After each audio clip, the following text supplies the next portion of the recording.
महाराष्ट्र कर्नाटक सीमाप्रश्नी मुंबईतील विधान भवनात मुख्यमंत्री देवेंद्र फडणवीस आणि महाराष्ट्र एकीकरण समितीचे ज्येष्ठ नेत्यांच्या उपस्थितीत बैठक पार पडली आहे। या बैठकीत सीमा प्रश्नाबाबत अनेक महत्त्वाचे निर्णय घेण्यात आलेत। सीमावासियांचं लक्ष लागून राहिलेली महत्त्वाची उच्चस्तरीय बैठक आज मुंबईत विधान भवनात पार पडली आहे।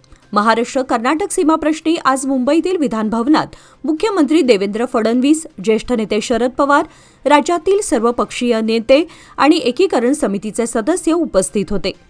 आजच्या बैठकीत काही महत्त्वाचे निर्णयही घेण्यात आलेत। महाराष्ट्र सरकार ठामपणे सीमावासियांच्या पाठीशी आहे अशी ग्वाही मुख्यमंत्री देवेंद्र फडणवीस यांनी एकीकरण समितीला दिली। तसेच महाराष्ट्र सरकार केंद्रीय गृहमंत्री अमित शाह यांच्यासोबत सीमा प्रश्नाबाबतची बैठकही घेणार आहे। त्यासोबत या बैठकीत सीमा प्रश्नाबाबत न्यायालयातील लढाई तीव्रपणे लढण्याचा निर्णय घेण्यात आलाय। यासाठी महाराष्ट्र सुप्रीम कोर्टात वरिष्ठ वकिलांची ताकद देणार आहे। तसंच कर्नाटक सरकारला जशास तसं उत्तरही दिलं जाणार आहे असा ठराव या बैठकीत घेतला गेला। या बैठकीला बेळगावातून मध्यवर्ती महाराष्ट्र एकीकरण समितीचे प्रकाश मरगाळे, मनोहर किणेकर, ॲडव्होकेट महेश बिरजे आणि ॲडव्होकेट दिनेश ओळकर यांनी उपस्थिती दाखवली होती। बेळगाव रेल्वे स्थानकाच्या मुख्य इमारतीला गळती लागल्याची बातमी काल तरुण भारत न्यूजने प्रसिद्ध करताच नैऋत्य रेल्वे प्रशासनाला जाग आली आहे आणि आज बेळगाव रेल्वे स्टेशनवरील गळतीच्या ठिकाणी तातडीने दुरुस्तीच्या कामाला सुरुवातही करण्यात आली आहे। गेले 2 दिवस बेळगाव रेल्वे स्टेशनच्या तिकीट काउंटर समोरील छत पावसाच्या पाण्यात गळत होतं। त्यामुळे या गळतीच्या पाण्याचा तिकीट काढण्यासाठी रांगेत उभ्या असलेल्या प्रवाशांना त्रास सहन करावा लागत होता। ही बातमी तरुण भारत न्यूजने समोर आणताच आज रेल्वे प्रशासनाने तात्काळ छत दुरुस्तीच्या कामाला सुरुवात केली आहे। बेळगाव शहरातील वर्दळीच्या आरपीडी चौकामध्ये गेल्या अनेक दिवसांपासून ड्रेनेजचं सांडपाणी थेट रस्त्यावर वाहत असल्यानं नागरिकांना मोठा त्रास सहन करावा लागतोय। या संदर्भात वारंवार तक्रार देऊनही बेळगाव महापालिका दुर्लक्ष करत असल्याचा आरोप नागरिकांनी केलाय।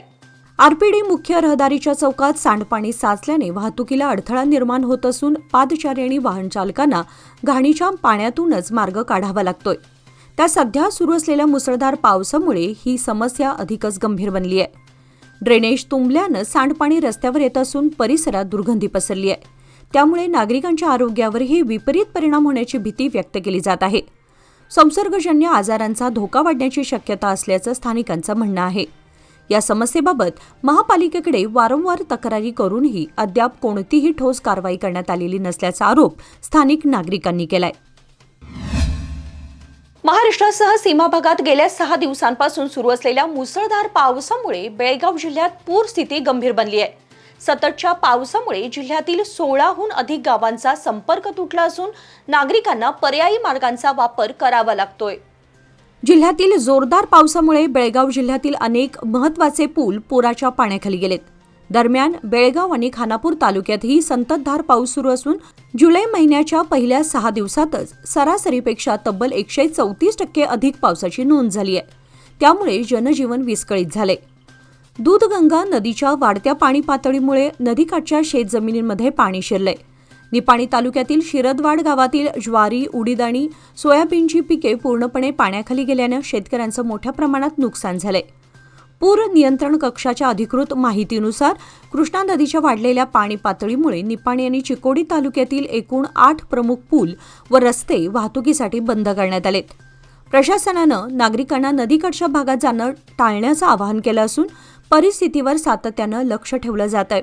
तसेच महाराष्ट्रातील मुसळधार पावसाचा थेट परिणाम कृष्णा नदीच्या पाणी पातळीवर झाला असून नदीत सुमारे 28,000 क्युसेक अतिरिक्त पाण्याची आवक झाली आहे। परिणामी कृष्णा, दूधगंगा, वेदगंगा, हिरण्यकेशी, घटप्रभा, मलप्रभा आणि मार्कंडेय या नद्यांच्या पाणी पातळीमध्ये लक्षणीय वाढ झाली असून अनेक नद्या धोक्याच्या पातळीवर किंवा त्यापेक्षा वरून वाहत आहेत। हुक्केरी तालुक्यातील सलामवाडी गावाजवळील भावेश्वरी देवी मंदिराच्या परिसरात घटप्रभा नदीचं पाणी शिरले। त्यामुळे भाविकांच्या सुरक्षेच्या दृष्टीने मंदिरातील नियमित पूजा अर्चा व धार्मिक कार्यक्रम तात्पुरते बंद करण्यात आलेत। सतत सुरू असलेल्या पावसामुळे घटप्रभा नदीला पूरस्थिती निर्माण झाली असून नदीचं पाणी मंदिराच्या आवारासह गाभाऱ्याजवळ पोहोचले। हिरण्यकेशी नदी सध्या दुथडी भरून वाहत असून नदीने धोक्याची पातळी ओलांडली आहे. सतत सुरू असलेल्या मुसळधार पावसामुळे नदीच्या पाणी पातळीत मोठी वाढ झाली असून नदीकाठच्या परिसरात सतर्कतेचा इशारा देण्यात आलाय. याचबरोबर बातमीपत्रामध्ये वेळ झाली आहे आज इथेच थांबण्याची. ताज्या बातम्या आणि घडामोडींसाठी पाहत रहा तरुण भारत न्यूज चॅनल. तसेच आमच्या चॅनलला लाईक, शेअर आणि सबस्क्राईब नक्की करा. आणि विश्वासार्ह बातम्यांसाठी दररोज वाचा दैनिक तरुण भारत. धन्यवाद.